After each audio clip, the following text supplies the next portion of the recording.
119 불러도 갈 병원이 없다며. 오프닝. 여러분, 저 지난달에 정말 무서운 경험을 했어요. 새벽 2시쯤이었어요. 옆집에서 비명소리가 들렸죠. 나가보니까 아주머니가 현관 앞에서 울고 계시더라고요. 옆에는 중학생 아들이 쓰러져 있었고요. 얘가 갑자기 경련하면서 쓰러졌어요. 저는 바로 119에 전화했어요. 구급차는 10분 만에 왔죠. 근데 그 다음이 문제였어요. 구급대원분이 전화기를 귀에 대고 계속 어딘가에 전화를 하시더라고요. 네, 15세 남학생입니다. 경련 증상으로. 네, 병상이 없으시다고요? 알겠습니다. 전화를 끊고 또 다른 곳에 전화하고. 그때 저는 알았어요. 뉴스에서만 보던 그 일이 바로 우리 동네에서, 우리 옆집에서 일어나고 있다는 걸. 오늘은 제가 그날 밤 목격한 것, 그리고 그 후에 알게 된 것들을 여러분께 말씀드리려고 해요. 이건 남의 일이 아니에요. 내일 당장 여러분에게, 여러분 가족에게 일어날 수 있는 일입니다. 1장 그날 밤의 이야기. 30분간의 공포. 구급차 안에서 구급대원분은 계속 전화를 하셨어요. 첫 번째, 두 번째, 세 번째 전화. 네 번째, 다섯 번째, 여섯 번째. 아주머니는 제 손을 꽉 잡고 계셨어요. 손이 얼음장처럼 차가웠죠. 왜 병원을 못 가요? 우리 애가 죽는 거 아니에요. 저도 답을 몰랐어요. 구급대원분이 말씀하셨어요. 죄송합니다. 지금 이 근처 병원들이 다 환자를 못 받는다고 하네요. 조금만 더 기다려주세요. 7번째, 8번째. 30분이 지났어요. 아이의 얼굴은 점점 더 창백해졌고 입술은 파랗게 변했어요. 결국 받아준 병원. 9번째 전화에서 드디어 한 병원이 받아준다고 했어요. 하지만 그곳은 여기서 차로 40분 거리였어요. 거기까지 가야 해요. 더 가까운 데는 없어요. 죄송합니다. 여기라도 받아주는 게 다행입니다. 구급차가 출발했어요. 사이렌을 울리며. 저는 제 차를 몰고 뒤따라갔죠. 그 40분이 정말 길더라고요. 만약 이 아이가 정말 위험한 상황이었다면, 1분 1초가 중요한 상황이었다면, 생각만 해도 끔찍했어요. 병원에서. 다행히 아이는 치료를 받고 의식을 되찾았어요. 의사 선생님 말로는 고열로 인한 경련이었대요. 적절히 치료하면 괜찮다고. 하지만 만약 조금만 늦었어도 위험할 수 있었다고 하셨어요. 집에 돌아가는 길에 저는 계속 생각했어요. 왜 9곳이나 거절당해야 했지? 우리나라가 의료 선진국 아니었나? 그날 밤 저는 잠을 못 잤어요. 그리고 다음 날부터 조사를 시작했죠. 이장 제가 알아낸 현실. 뉴스 기사들. 집에 와서 인터넷을 뒤져봤어요.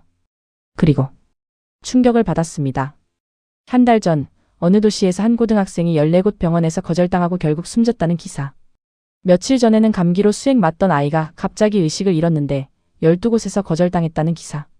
제가 목격한 일이 특별한 게 아니었어요. 매일 전국 곳곳에서 일어나고 있는 일이었던 거죠. 숫자로 본 현실. 더 조사해봤어요. 작년 한 해 동안 응급실에서 환자 못 받겠습니다 라는 메시지를 보낸 게 몇 건인지 아세요? 한 달에 약 9,000건이 넘어요. 하루로 계산하면 300건. 한 시간에 12건이에요. 지금 이 순간에도 어딘가에서 누군가는 병원을 찾지 못하고 있다는 얘기죠. 그런데 더 충격적인 건 이게 예전보다 2배 이상 늘어난 수치라는 거예요. 의료진과의 대화. 저는 궁금했어요. 병원들은 왜 환자를 못 받는 걸까? 마침 대학 동기 중에 응급의학과 전문의가 있어서 연락했어요. 야, 너희 병원은 어때? 응급실 상황이. 친구가 한숨을 쉬더라고요. 형, 솔직히 말하면 매일 전쟁터야. 그렇게 심해? 응급실에 의사가 2명밖에 없어. 예전엔 5명이었는데. 왜? 의사들이 다 어디 갔는데? 그만뒀지. 작년에 그 일 있었잖아. 그때 나간 사람들이 아직도 안 돌아왔어. 더 깊이 파고들다. 친구 말을 듣고 나서 더 많은 자료를 찾아봤어요. 전문의들 중에서 특히 응급의학과나 소아청소년과 같은 필수 분야 의사들의 절반이 아직 복귀하지 않았더라고요. 왜냐고요?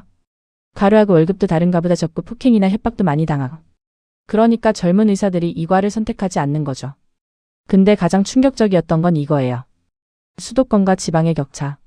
수도권에는 인구 1000명당 필수 의료 의사가 약 2명인데 지방은 0.5명도 안 돼요. 지도로 보는 지역별 차이는 4배 차이예요.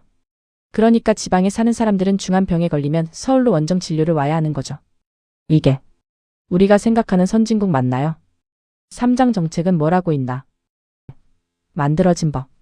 정부도 가만히 있진 않았어요. 작년에 법을 하나 만들었죠. 이름은 응급실 문제 방지법 정도로 부를 수 있을 거예요. 내용은요? 구급대원들이 응급실에 바로 연락할 수 있는 한라인을 만드는 거래요. 처음 들었을 때 저는 생각했어요. 그럼 더 빨리 병원 찾을 수 있겠네. 근데 한 번 더 생각해보니까 이상했어요. 근본적인 문제. 전화를 빨리 연결한다고 해서 병원이 환자를 받을 수 있게 되나요? 의사가 부족한데? 병상이 부족한데? 간호사도 부족한데? 전화만으로 해결이 될까요? 그날 밤 구급대원분은 이미 열심히 전화하고 계셨어요. 문제는 연락이 안 돼서가 아니었어요. 받아줄 병원이 없어서였죠. 이건 마치 불타는 집에 무르스를 더 많이 연결한다고 해서 물이 나오는 건 아닌 거랑 같아요. 수도관 자체를 고쳐야죠. 다른 대책들. 정부는 다른 대책도 내놨어요. 응급 상황을 관리하는 곳의 인력을 120명에서 150명으로 늘린다고. 인력이 늘어나면 좋죠. 좋죠. 더 많은 사람이 관리하면 좋죠. 근데 근본적인 질문을 해볼게요. 관리하는 사람이 150명이든 200명이든 정작 환자를 받을 병원이 없으면 무슨 소용이에요. 또 다른 대책. 의사들을 10년 동안 지방에서 의무적으로 근무하게 하는 제도를 만든다고. 2028년부터 시작한대요. 시간은 더디게 흘러가는데. 2028년. 지금이 2025년인데 3년 후네요. 그 사이에 몇 명이나 더 병원을 못 찾게 될까요? 그리고 솔직히 말해서 강제로 지방에 보내진 의사가 정말 최선을 다해서 환자를 볼까요? 본인이 원하지 않는 곳에서 강제로 일하면서요. 새 정부의 약속. 최근에 새로 취임한 대통령이 이 문제에 대해 언급했어요. 근본적인 대책이 필요하다고. 맞는 말이에요. 필수 의료 분야 의사들 수를 늘려야 하고 그들이 제대로 일할 수 있는 환경을 만들어야 하고 경증 환자는 동네 병원에서 보고 중증 환자만 큰 병원에 가도록 시스템을 바꿔야 한다고. 다 맞는 말이에요. 근데 구체적인 실행 계획은 내년에 나온대요. 한수. 내년에요. 그 사이에도 사람들은 계속 아플 텐데. 사장 우리가 놓치고 있는 것들. 왜 이렇게 됐을까? 가만 생각해보면 이상해요. 우리나라 경제대국 아니었나요? 의료 선진국 아니었나요? 왜 사람들이 병원을 못 가는 일이 생기는 걸까요? 제가 내린 결론은 이거예요. 우리는 계속 대증요법만 해왔어요. 문제가 생기면 임시 방편으로 때우고 또 문제가 생기면 또 때우고. 의사들의 이야기. 응급의학과 친구한테 다시 물어봤어요. 야, 솔직히 말해봐. 너희가 원하는 게 뭐야? 친구가 말했어요. 형, 우리가 원하는 것은 돈을 많이 달라는 게 아니야. 물론 그것도 중요하지만. 그럼 뭐? 제대로 일할 수 있게 해달라는 거지. 한 명이 환자 10명 보는 거 말이 돼? 화장실 갈 시간도 없어. 밥도 못 먹어. 36시간 연속 근무도 했어. 그렇게 힘들어? 힘든 건 참을 수 있어. 근데 환자한테 미안해. 제대로 못 봐줘서. 실수할까봐 무서워. 그래서 다들 다른 과로 가는 거야.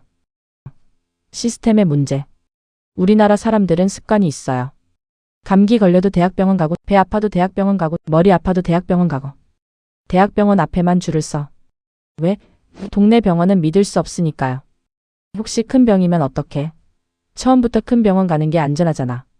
그래서 큰 병원은 경증 환자로 넘쳐나고 정작 응급 환자가 왔을 때는 병상이 없는 거예요. 그리고 동네 병원들은 환자가 없어서 문 닫고. 악순환이죠.